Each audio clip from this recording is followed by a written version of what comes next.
So from Robinson, dati nung mga panahon nung wala pa to, ito yung link. Yung link.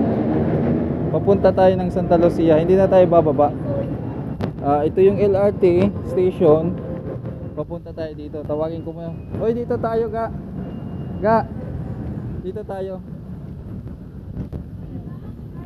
So ito yung link. Pababa na yan. Tapos ito, kung gusto nyo papunta ng Santa Lucia, ito yun. Hindi mo na kailangan ng ng connect o nang bumaba ulit. So dito, Santa Lucia na to na.